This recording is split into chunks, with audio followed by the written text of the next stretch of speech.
Hi, wir sind Timo und Alina und reisen mit unserem selbst ausgebauten Wohnmobil bereits seit 14 Monaten auf der Panamericana durch Südamerika. Dabei haben wir 9 Länder bereist und knapp 34.000 Kilometer mit dem Wohnmobil zurückgelegt. Unser Ziel ist Alaska. Und jetzt geht es nicht weiter. Zwischen Kolumbien und Panama liegt das Darien Gap. Dort gibt es einfach keine Straße, weshalb wir unser Wohnmobil von Cartagena nach Panama verschiffen müssen. Einfacher gesagt als getan.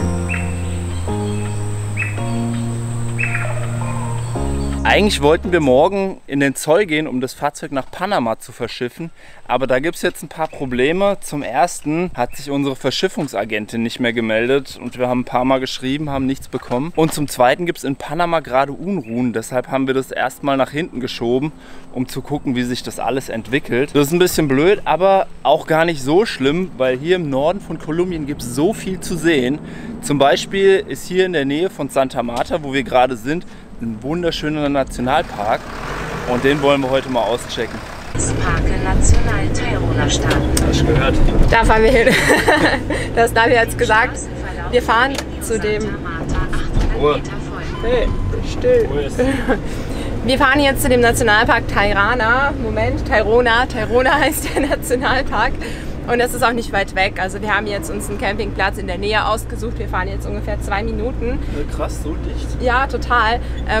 Soll aber nicht gerade sehr günstig sein. Und ich bin mal gespannt, was wir bezahlen insgesamt. Also es ist sau viel los hier. Und ich habe jetzt 37 € für alles bezahlt. Und da ist der Parkplatz innen drin noch nicht mit inbegriffen. Aber wir gehen das Auto durch, weil viele haben irgendwie für den Bus bezahlt, was irgendwie das 3-4-fache ist. Und das ist schon mal gut. Komm, ja. Los geht's. Fahren wir rein. Ja. Geht?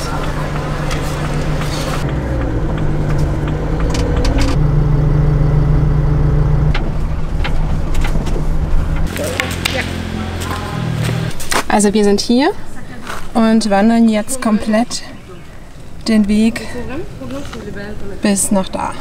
Wir mussten jetzt auch noch eine besondere Versicherung abschließen beim Eingang. Ich weiß gar nicht, was das soll. Auf alle Fälle haben wir es machen müssen, dafür noch mal bezahlen müssen. Es ist schon krass, was man hier alles machen muss, um in den Park zu kommen. Und ich bin mir nicht sicher, ob das die Einheimischen auch machen müssen. Nee, die Einheimischen mussten die Versicherung, soweit ich es gesehen habe, nicht bezahlen. Also das heißt, es soll hier auch Affen geben. Hier in Kolumbien haben wir noch nirgendwo Affen gesehen. Ich bin mal gespannt, ob das heute soweit ist.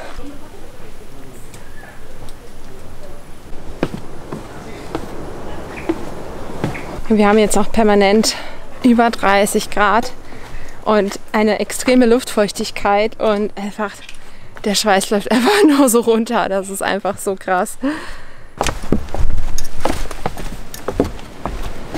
Wir sind jetzt ungefähr eine Dreiviertelstunde durch den Dschungel gelaufen und jetzt sind wir am Meer angekommen. Bislang ist der Wanderweg richtig cool. Ja, und hier sieht es so schön aus, weil die Felsen so ins Wasser reingehen. Das sieht so traumhaft aus. Ja, da hinten.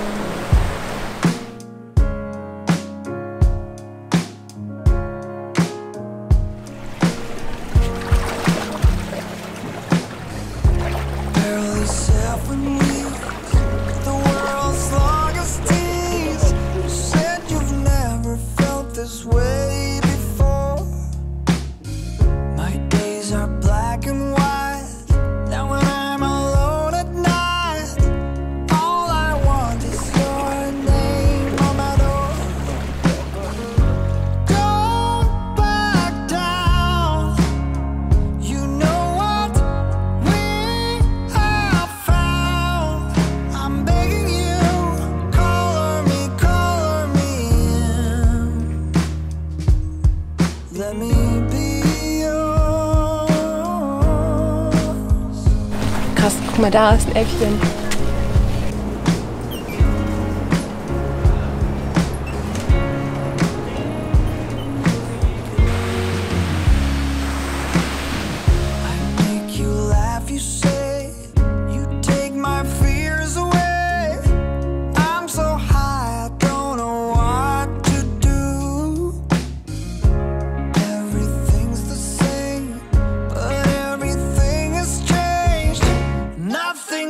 Until I've shared it with you.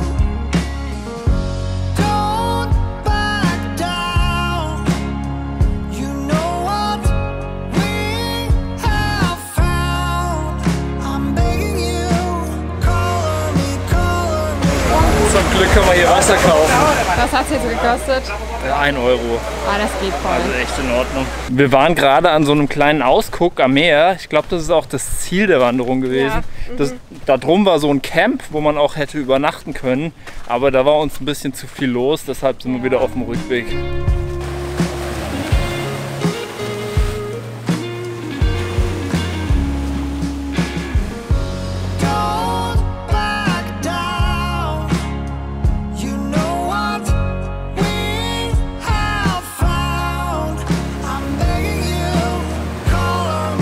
Hier ist gerade voll was los. Wir sind gerade irgendwie auf dem Weg zurück und hier sind so viele Äffchen. Und die trauen sich nicht ganz dran, was auch sehr gut ist. Aber die springen hier überall in den Bäumen herum. Das ist so goldig, wie klein die sind. Oh mein Gott! Oh wow!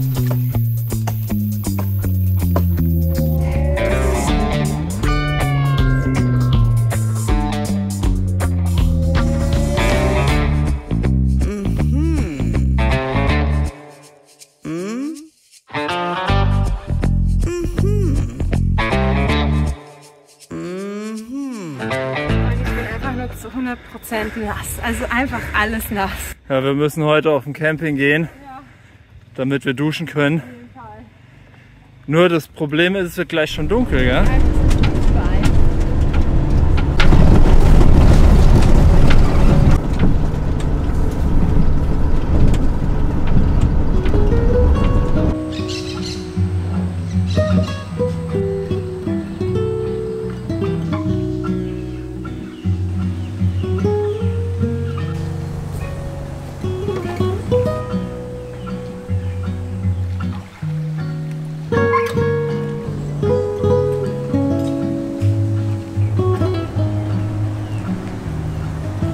Wunderschönen guten Morgen. Wir haben uns wieder an denselben Campingplatz gestellt wie das letzte Mal, weil es einfach direkt neben dem Nationalpark liegt und das ist für uns einfach mega praktisch gewesen gestern. Keine Lust gehabt, irgendwie woanders hinzufahren. Aber wir fahren jetzt auch direkt weiter nach Cartagena, denn wir haben wieder nichts gehört von der Agentin und wir machen uns langsam Sorgen, ob die Verschiffung überhaupt noch funktioniert. Wissen wir nicht, deswegen fahren wir hin und finden das jetzt heraus.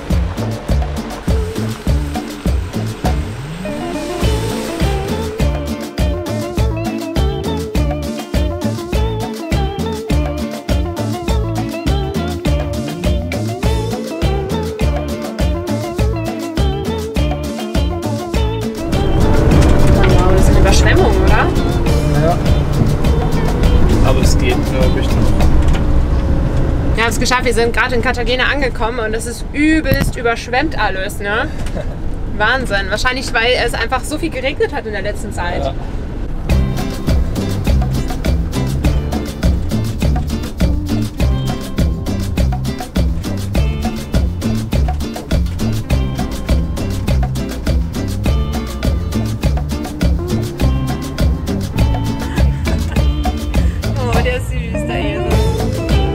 Die dritte Straße, die wir probieren und wir kommen da nicht durch, weil das einfach, die Straße geht in einen Fußweg über und wir kommen nicht zu der Agentin. Also es wird einfach kein Weg dahin, keine Ahnung, also vielleicht nur für Fußgänger.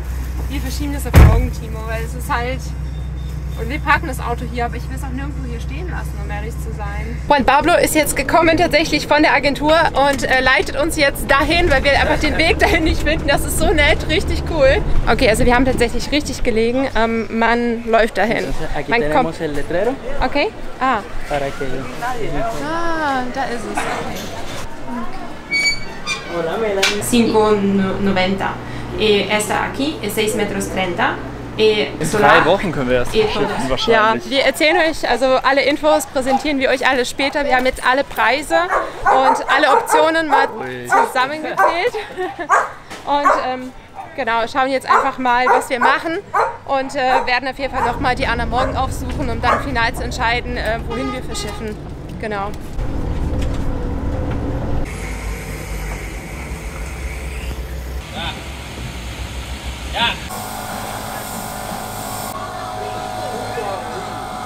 Also wir hatten hier eine sehr, sehr warme Nacht. Wir hatten heute Nacht nicht unter 32 Grad. Warm ist untertrieben. Wir hatten eine sehr, sehr heiße Nacht. 31 Grad Ja. genau. Wow. Aber jetzt gibt es erstmal ein Käffchen und lecker überbackene Brote. Den Omnia haben wir übrigens neu, richtig geil, freuen wir uns so sehr darüber. Und ihr hört schon, hier draußen wird schon fleißig gearbeitet. Ich weiß nicht, die machen so Karneval. Ich habe Zeug, ich weiß nicht, was das irgendwie ist. vielleicht für ein Fest ist oder sowas, aber die machen echt coole Sachen draußen. Ja, aber es ist gestern bis 12 Uhr nachts mit Lärm gegangen und heute Morgen um 7 wurde auch schon wieder geflext. Aber wo stehen wir hier eigentlich? Es ist ein Hinterhof und hier hat irgendwie so eine Werkstatt hier. Ich glaube, die hat hier so provisorisch was aufgebaut, um hier irgendwas für ein Fest herzustellen. Und gleichzeitig werden hier auch noch Autos geparkt. Da drüben ein Bus. Und es wird irgendwie als Parkplatz genutzt und wir dürfen hier übernachten. Der Platz ist auf iOverlander drin und deswegen fühlen wir uns relativ sicher hier und die Nacht war ja echt sicher, von daher alles gut. Also man hält es hier kaum aus. Wir gehen einfach in die Stadt, weil mir tropft jetzt auch einfach der Schweiß runter. Wir haben jetzt tatsächlich gerade fast 35 Grad im Camper und wir müssen einfach raus. Es geht einfach nicht. Hola, Señor. Hola. In Cartagena ist es tatsächlich auch gar nicht so sicher, genauso wie in Medellin. Medellin haben wir uns tatsächlich auch nicht so sicher gefühlt und wir machen so Entfernungen, die laufen wir nicht, sondern wir fahren sie nicht mit dem Taxi, sondern mit dem Uber, weil da sieht man auch, welche Fahrer es sind, welche Bewertungen es haben und deswegen ist das unsere Wahl hier. Hasta luego. Ciao. Wir gehen jetzt heute nochmal zur Verschiffungsagentin, um alles klar zu machen und da sind wir schon. Wir haben jetzt die Überfahrt gebucht. Yay. Und guten Kaffee gab es hier. Richtig cool. Allerdings erst in 3 Wochen. Jetzt müssen wir gucken, was wir noch 3 Wochen lang hier machen. Und das Thema ist, dass unser Container-Buddy, mit dem wir eigentlich in einer Woche verschiffen wollten, abgesprungen ist. Und das war auch der Grund, warum wir auch lange Zeit nichts gehört haben. Weil die Agentin nämlich selbst auch keine Informationen diesbezüglich hatte. Und jetzt haben wir einen anderen gefunden, aber leider erst in 3 bis 4 Wochen. Es hat sich herausgestellt, dass unsere Agentin einfach mega nett ist. Sie hat alle möglichen Formulare für uns jetzt auch bereitgestellt, die eigentlich unüblich sind. Wie zum Beispiel, dass jetzt noch eine zweite Person mit in den Hafen kann. Steht noch nicht zu 100% fest, wir müssen es noch beglaubigen lassen. Und die Gasflasche muss auch leer sein und tatsächlich auch beglaubigt sein, dass sie leer ist. Vom Notar muss es beglaubigt sein. Es ist schon auch cool zu wissen, dass man eigentlich dann doch irgendwie in guten Händen ist. Ne? Weil Alternativen gibt es hier nicht wirklich. Alternativen, denen man vertraut. Richtig, genau, denen man vertraut. Dass man hier, Tausende von Euro lässt und halt ab und zu auch beschissen wird. Genau, da gibt es auch schon Stories von Leuten, die betrogen wurden von Verschiffungsagenten und sie hat jetzt sehr gute Bewertungen, deswegen. Ja, jeder verschifft über sie. Ja, genau. Wir haben uns jetzt einfach nur hier hingesetzt, um uns zu besprechen. Hat uns gerade von der Agentur das Essen vorbeigebracht. Es ist gerade Mittagszeit, deswegen. Ja. Mega nett. Noch einen Saft vorbeigebracht, richtig nett. Auf die Verschiffung. An dieser Stelle möchten wir uns sehr gerne bei dem Sponsor dieses Videos bedanken. Das ist Rich Wallet. Das ist der Hersteller von dem kleinen coolen Portemonnaie hier. Was ich cool finde, ist, dass Rich Wallet extrem klein ist. Es passt in jede Tasche rein und man merkt nicht mal, dass man überhaupt irgendwas in der Tasche hat. Es passt einfach auch alles rein. Also man packt Geldscheine hier rein, genauso wie Karten. Es passen 12 Karten in das Portemonnaie rein und man muss auch nicht auf das Kleingeld verzichten. Es hat ein Kleingeldfach. Und für uns halt auch mega praktisch, weil wir halt nicht immer mit Scheinen bezahlen möchten. Das Rich Wallet gibt es in ganz vielen unterschiedlichen coolen Farben und Materialien. Dazu passend gibt es auch noch dieses coole Keycase hier, wo man seine Schlüssel anständig verstauen kann. Ja. Also ich finde das ziemlich cool, weil es auch sehr ordentlich aussieht. Und ich auf solche Gadgets stehe. Und es klimpert nicht alles in der Tasche herum, ne? Ja, voll cool. Schaut gerne auf der Webseite vorbei und mit dem Code SPRINTO bekommt ihr 10% Rabatt auf das komplette Sortiment. Jetzt geht's weiter mit dem Video und wir fahren in die Stadt. Cartagena hatten wir noch gar nicht so auf dem Schirm und jetzt hat uns der Uber-Fahrer gesagt, dass es eine der schönsten Altstädte Südamerikas haben soll. Und das Highlight komplett in Kolumbien. Highlight Nummer 1, gell? Ja, krass. Also. Aber wenn man hier schon hier das alles anschaut, sieht voll schön aus. Oh wow, guck mal, ein Café schöner als das andere, wow. Was habe ich in Kolumbien auch noch nicht gesehen. So edel. Zigarrenlounge.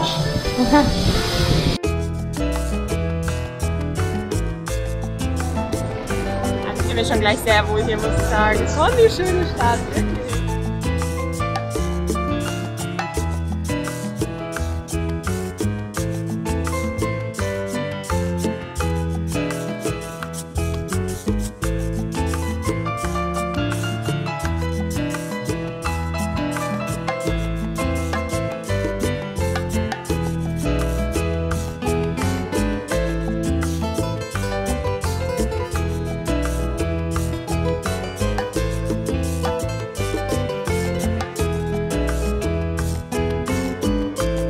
eine Straße ist schöner als die andere. Ist unfassbar. Oh ja, danke. Oh, schon viel besser. Okay, Leute, checkt mal diese Handtasche aus. Was?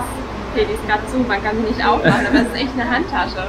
Würde ich nichts Wertvolles reinmachen, sieht ja jeder, was drin ist. Ja, aber das kann ja keiner klauen. Ja, stimmt. Nur die Tasche halt. Ja, cool. Richtig schön. Ich kann dir auch eine schweißen.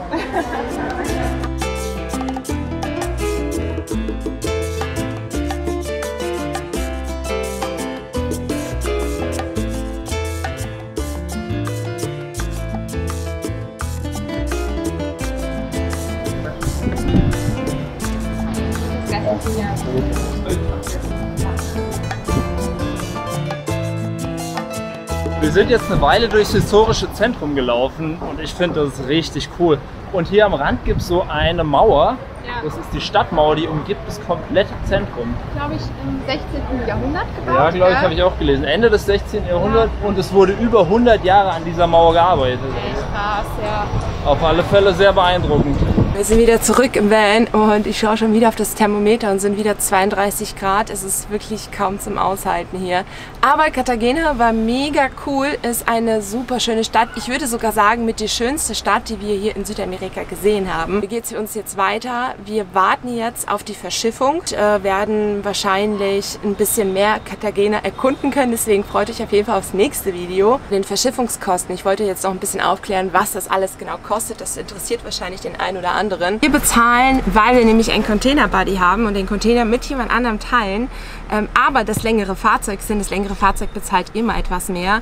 Wir bezahlen 2.200 € für die Verschiffung, was halt schon extrem viel Kohle ist. Wenn man den Container aber alleine nehmen würde, würde man 3.600 € bezahlen. Also es ist schon deutlich mehr. Deswegen versucht auch jeder einen Container-Buddy zu finden, was natürlich nicht immer klappt und auch sehr viel Zeit braucht. Wenn man aber mit Ro-Ro verschiffen würde, also Roll-on, Roll-off, dann würde es ungefähr 3.276 € kosten. Es gibt noch die Möglichkeit, nach Veracruz zu verschiffen und das würde knapp 3.800 € kosten. Den einen oder anderen interessiert wahrscheinlich auch, warum wir jetzt trotzdem nach Panama verschiffen, denn momentan sind ja Unruhen in Panama. Ja, das stimmt, das ist richtig. Unsere Agentin klärt uns eigentlich auch immer auf und sagt, dass es momentan auch nicht wirklich gefährlich ist, auch für Touristen zu reisen. Es ist nur ein sehr eingeschränktes Reisen möglich und man müsste halt einfach aufpassen. Wir haben von anderen Reisenden auch Warnungen bekommen, die gemeint haben, hey, wenn ihr reisen wollt, ist es wirklich schwierig. Wir hoffen, dass es halt, weil wir einfach noch sehr lange warten müssen, bis die Verschiffung ist, dass sich das ein bisschen legt. Und die Erfahrung haben wir eigentlich immer gemacht. In Peru waren Unruhen, in so vielen Ländern, in denen wir durchgefahren sind, gab es auch Blockaden. Das gehört irgendwie in Südamerika dazu. Wir rechnen einfach damit, dass es halt einfach vorkommen kann. Außerdem ist es auch so, man könnte zwar nach Mexiko verschiffen, aber zum einen ist der Preis deutlich höher und zum anderen, was für uns noch wichtiger ist einfach, dass man runter muss und dann wieder hoch und einfach die Grenzen immer schwierig sind zu passieren. Ja, wir haben weder die Zeit, das zu machen, noch die Lust, das runter und wieder hoch zu machen, weil es einfach irgendwie ein anderes Reisen ist. Es ist nicht mehr, oh, ein neues Land und so weiter und so fort. Und das ist auch einfach der Grund für uns, warum wir uns gegen die Verschiffung nach Mexiko entschieden haben. Genau, ich glaube, damit ist alles gesagt. Die Arbeiter hier sind fertig mit dem ganzen Paradenzeug. Die Wagen sind gerade schon weggefahren. Und vielen Dank, dass ihr wieder dabei wart. Ich hoffe, dass ihr auch nächste Woche wieder einschaltet. Es wird spannend bei uns, wie wir das Auto in den Container kriegen. Und wir freuen uns auf euch. Macht's gut. Ciao. Ciao.